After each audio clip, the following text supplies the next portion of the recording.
amazing viewers. Thank you so much for joining me on my program once again. I appreciate you wherever you are connecting from. If you have not subscribed to my channel, please kindly subscribe to my channel. Click the notification bell so that you'll be notified each time I upload a video. You will be among the first to receive it. Thank you so much and remain blessed. Fellow Nigerian, in search of excellence for Africa, my mission remains to create awareness, advance practical solutions, and transform mindsets via case studies. Together, let's midwife deliverance for our race, country, and continent. Please share this video. I am Dr. Israel Noyerem Davidson. Thank you. In 2001, US-led forces overthrew a Taliban-led Afghan government following the 9/11 attacks led by the Al-Qaeda leader Osama bin Laden. For the next 20 years, the US and allies enforced democratic ideals, built up Afghan security forces, and provided operational air cover. The Taliban continued to attack. Now, eventually, under President Trump, the US promised to pull out if Taliban agreed to stop attacks and hosting terrorist groups. Today, the Taliban militants have declared Islamic Emirate of Afghanistan and overrun most of the country at lightning speed with little or no resistance from the 300,000 US-trained and heavily equipped Afghan forces. US general could not believe an army could crumble at that rate. I did not, nor did anyone else, see a collapse of an army that size in 11 days. There'll be many postmortems on this topic, but right now is not that time. It is believed the Afghan soldiers, though diehards, had unquenchable allegiance to jihadist ideologies practiced by Taliban. There were Afghan soldiers by day, Taliban at heart, and Taliban at night. A situation some suggest currently exists in Nigeria too. So Afghanistan was simply handed over to the mullahs to govern, based on their shared jihadist ideological leaning.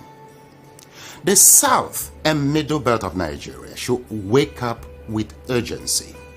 The Afghan situation is cooking fast in Nigeria today.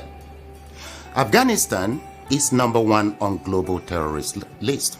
Nigeria is number 3, second to Iran, with Boko Haram, ISWAP, and Fulani herdsmen militia currently operating unhindered in the territory. You cannot fight religious ideology with guns or democratic ideals, particularly when the people themselves are not wired to accommodate change. See the cost of 20 years of US efforts at enforcing peace, progress, and civilization in Afghanistan, and still they failed. 72 journalists and over 400 aid workers were killed. Between 66 to 69,000 Afghan troops killed. 2.7 million Afghans flee abroad and 4 million displaced citizens. 3,000 US troops killed, 21,000 wounded, and over 3,000 US private security contractors also killed. Over 1,000 NATO coalition personnel killed. $2.3 trillion spent prosecuting Afghan war.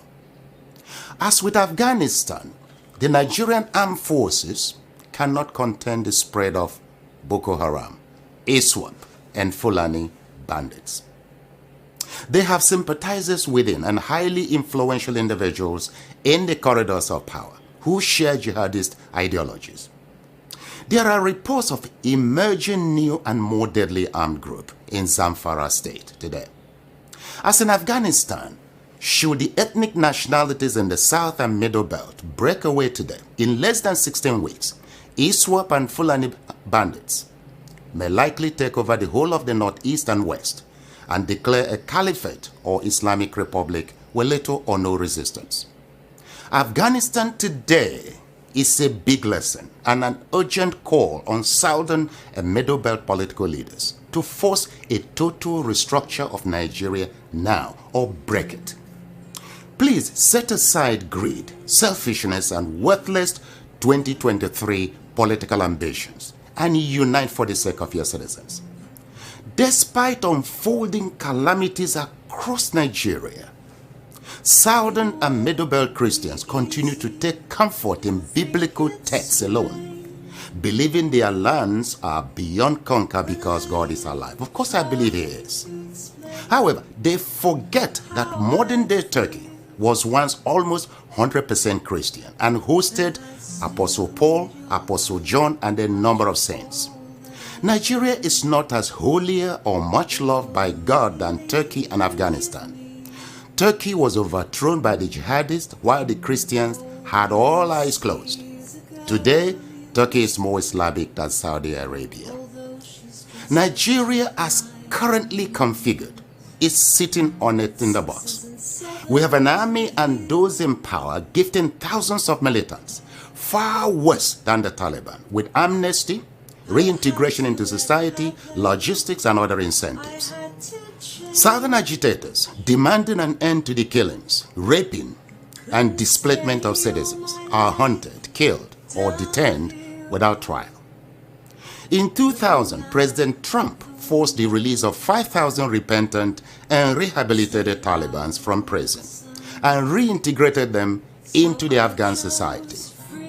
Many returned to the battlefield, worsened the security situation in Afghanistan, and strengthened Taliban to overrun the country. Will the Nigerian rehabilitated Boko Haram terrorists be any different? I doubt it. August Punch editorial once, the South is being tactically de-Nigerianized. Indirectly, able citizens are being forced out in droves via mismanaged economy, insecurity, and frustration caused by mediocrity.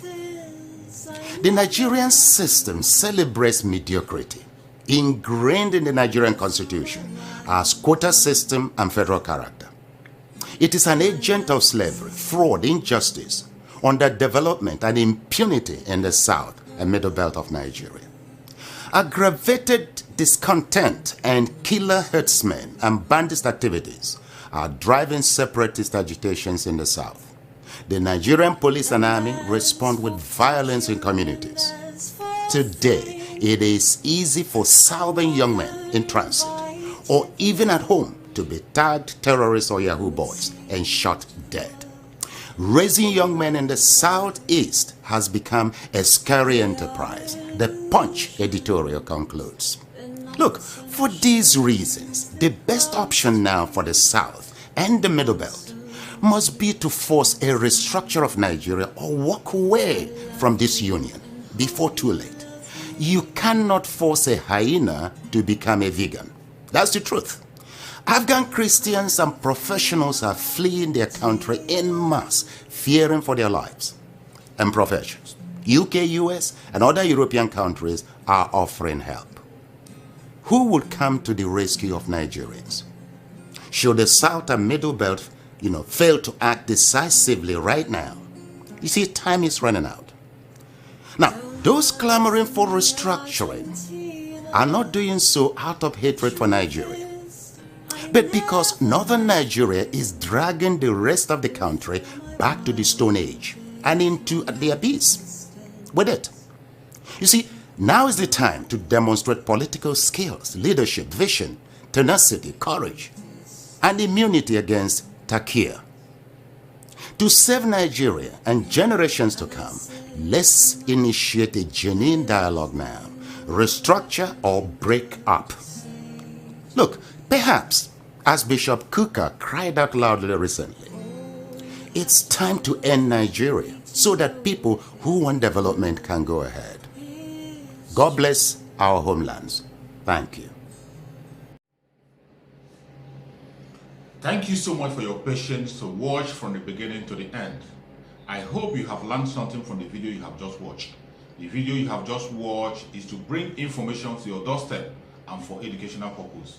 It is not to demonize anybody. Let us watch continuously and see who can be able to make a sense out of every nonsense we are seeing. We must continue. We move. It doesn't matter what they do. It doesn't matter what they say. They will kill us. We will kill them. At the end of the day, Biafra is here. Thank you for watching.